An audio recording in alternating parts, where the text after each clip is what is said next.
Hello मेरे प्यारे बच्चों और दोस्तों, कैसे हैं आप सभी लोग। मैं दीवान तिवारी एक बार फिर आप सभी का हमारे इस पीडब्ल्यू के प्लेटफॉर्म पर हार्दिक स्वागत करता हूं। चलिए, अब आप में से बहुत सारे बच्चों के जेई मेंस के पेपर हो चुके हैं, या ऐसे भी बच्चे हमारे पास हैं जो 12th बोर्ड कर चुके हैं, या 12th बोर्ड के आप लोगों के रिजल्ट आने वाले हैं।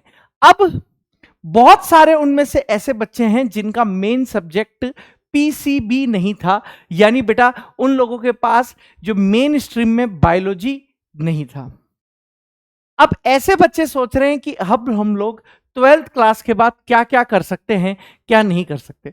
देखो, मैं आप लोगों को यह चीज बताने से पहले एक चीज की शुरुआत करना चाहता हूं। सब्जेक्ट लेने से कोई व्यक्ति महान नहीं बनता। महान बनता है उसके अंदर की लगन से, उसके अंदर की आग से। अभी मैं देखता हूं बहुत सारे बच्चे डरे हुए रहते हैं, बहुत सारे बच्चे बाबाओं की शरणों में, है ना, इधर उधर की शरणों में, है ना, इधर उधर की चीजों में, कि नहीं यहां दर्शन कर लेते हैं, वहां माथा टेक देते हैं, इधर ये चढ़ा देते हैं, उधर वो चढ़ा देते हैं। आस्था रखो, अच्छी बात है, लेकिन उसके साथ साथ मेहनत पर, अपने कर्म पर विश्वास रखो। क्योंकि वो कहावत तो सुनी होगी ना आप लोगों ने, कर्मण्येवाधिकारस्ते मा फलेषु तदान्यम्। मतलब कर्म से आप अपने भविष्य को बदल सकते हो, अपने वर्तमान को बदल सकते हो। इसीलिए आज मैं आप लोगों को एक बहुत ही सीरियस टॉपिक की बात करने आया हूं। ज्ञान देने नहीं आया हूं। यूट्यूब पर बहुत ज्ञान फैला हुआ है भाई, कोई एक्स्ट्रा ज्ञान नहीं देना है मेरे को, कोई झूठी मुस्कान नहीं देनी है, कोई झूठा उपदेश नहीं देना है। जो भी करेंगे सीधी बात, नो बकवास, एकदम सीधी बात, नो बकवास। कि सर अगर हम लोगों को 12th के बाद कुछ ना कुछ करना है तो उसके लिए सबसे पहले तो डेडिकेशन, अपने अंदर विश्वास करना होगा। उसके बाद आप लोगों के ऑप्शंस खुलेंगे बेटा कि आप लोगों को लाइफ में क्या करना है और क्या नहीं करना है। तो चलिए, इसी चीज पर अगर मैं डिस्कस करूं यहां पर आप लोगों से कि सर पहला, अगर आप लोगों के दिमाग में चल रहा है कि सर 12th के बाद हम लोगों ने अगर नॉन बायोलॉजी है, हम लोगों ने बायोलॉजी में नहीं है, हम लोग मैथ्स की ब्रांच से हैं, तो सबसे पहले आप लोगों के पास एक ही है घिसा पिटा ऑप्शन। घिसा पिटा तो नहीं कहेंगे, मतलब अगर आप आईआईटी और एनआईटी में नहीं जा रहे हो तो आजकल आपने देखा होगा हर बच्चा क्या कर रहा है, इंजीनियरिंग कर रहा है। ठीक है, घिसा पिटा तो नहीं कहा जाएगा इसको। मतलब कि अगर आप इंजीनियर बनते भी हो ना, तो ऐसा इंजीनियर बनो जो थ्योरेटिकल नहीं हो, प्रैक्टिकल हो। अक्सर मैं देखता हूं लोग बाग इंजीनियरिंग कर लेते हैं कि यार कहीं भी ऑफिस की जॉब मिल जाए। अरे यार, इंजीनियरिंग की जॉब आपने ऑफिस में बैठने के लिए थोड़ी ना करी है भाई। इंजीनियर एक प्रैक्टिकल जॉब है। देश के लिए कुछ ऐसा कर दिखाओ कि देश को आप पर फक्र हो। कुछ ऐसी प्रैक्टिकल चीज देश को दो, चाहे वो किसी भी क्षेत्र में हो सकती है, computer science, robotics, electronics, mechanical, civil, किसी में भी। तो अगर आप नॉन बायोलॉजिकल स्टूडेंट्स हैं तो पहला जो कैरियर आप लोगों के पास है वो क्या है, इंजीनियरिंग की विभिन्न शाखाओं जैसे mechanical, civil, electrical, computer science, aerospace. आजकल लेटेस्ट में जो सबसे ज्यादा डिमांडिंग है वो है बेटा एरोस्पेस। आदि में आप लोग यहां पर क्या कर सकते हैं बेटा, डिग्री हासिल कर सकते हैं। सबसे अच्छी, अगर मेरी नजर में बात करो, हो सकता है किसी और की नजर में कोई और हो, मेरी नजर में जो सबसे अच्छी है आप लोगों के लिए वो है एरोस्पेस। सर इसके अलावा भाई, अगर आपका मकसद है कि हम लोग टीचर या रिसर्च वगैरह में आगे बढ़ना चाहते हैं तो आप लोगों को बैचलर ऑफ साइंस यानी बीएससी के बारे में आप लोग स्टडी कर सकते हैं। एक बार देख सकते हैं कि कौन से कॉलेज में बीएससी की वैल्यू अच्छी आप लोगों को देखने को मिल रही है ना।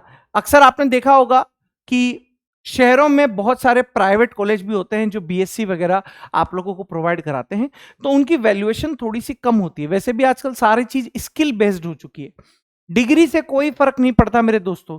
अगर आपके अंदर स्किल्स है तो बेटा आप यहां पर सफल हो पाओगे। और अगर आप लोगों के पास स्किल्स नहीं है तो आप सफल नहीं हो पाओगे। तो स्किल्स होना बहुत ज्यादा जरूरी है मेरे दोस्त। यानी आप बीएससी का विकल्प चुन सकते हैं। बीएससी आप लोग मैथमेटिक्स में कर सकते हो, फिजिक्स में कर सकते हो, केमिस्ट्री में कर सकते हो, कंप्यूटर साइंस में कर सकते हो, इलेक्ट्रॉनिक्स में कर सकते हो, है ना। और आगे चलकर आप टीचिंग फील्ड में भी जा सकते हो इसको करने के बाद, और रिसर्च एमएससी वगैरह करके पीएचडी करके रिसर्च भी कर सकते हो।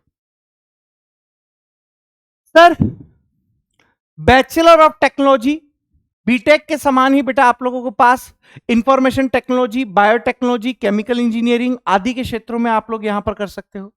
ठीक है, ठीक है।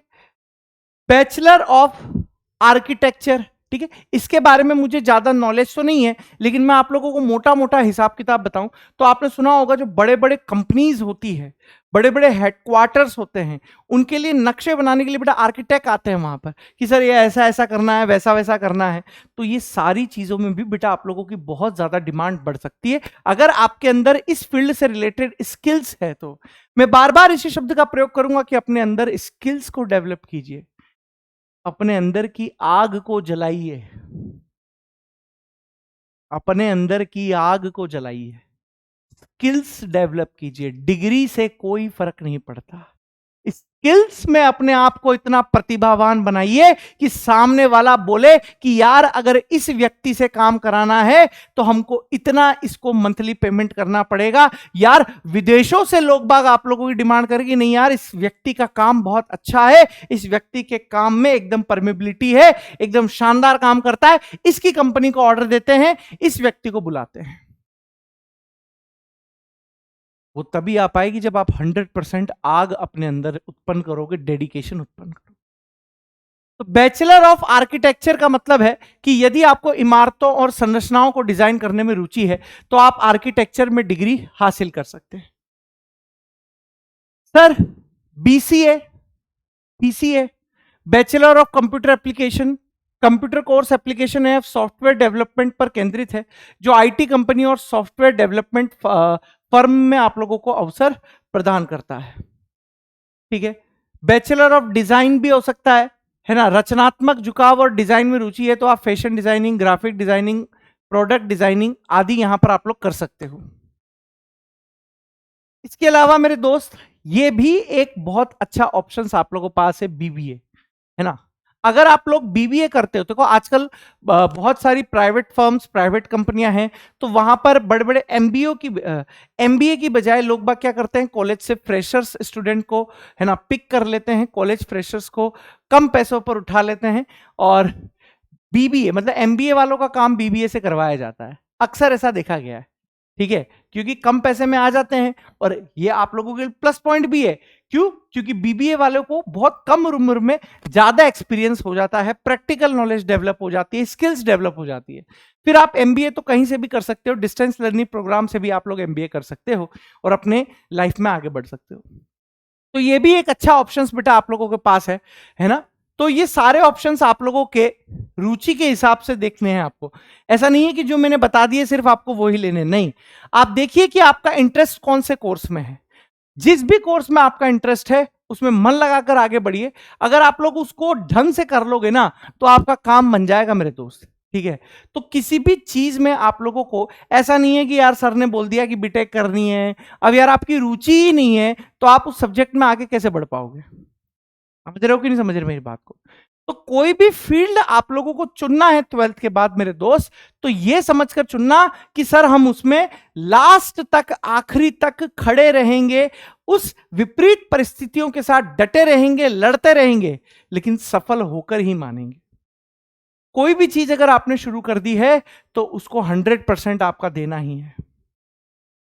यानी अगर मैं बात करूं बैचलर ऑफ बिजनेस एडमिनिस्ट्रेशन यानी बीबीए की, तो यहां पर लिखा गया है कि यदि आप प्रबंधन और व्यवसाय प्रशासन में रुचि रखते हैं तो आप बीबीए डिग्री का विकल्प चुन सकते हैं, जो कि आप लोगों के पास इकोनॉमिक्स है, ह्यूमन रिसोर्सेज है आदि विभिन्न क्षेत्रों के अवसर खोलता है।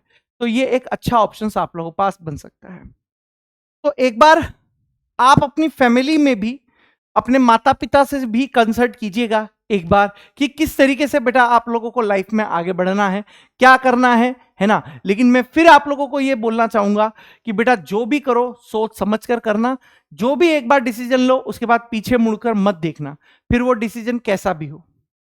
इसलिए लाइफ एक ही बार मिली है, बहुत सोच समझ कर डिसीजन लीजिएगा, है ना। टेंशन बिल्कुल मत लीजिएगा, डिप्रेशन में बिल्कुल मत आइएगा। स्वस्थ रहिए, मस्त रहिए और थोड़ा बहुत पढ़ाई करते रहिए ताकि आप लोगों का मोटिवेशन बना रहे। धन्यवाद।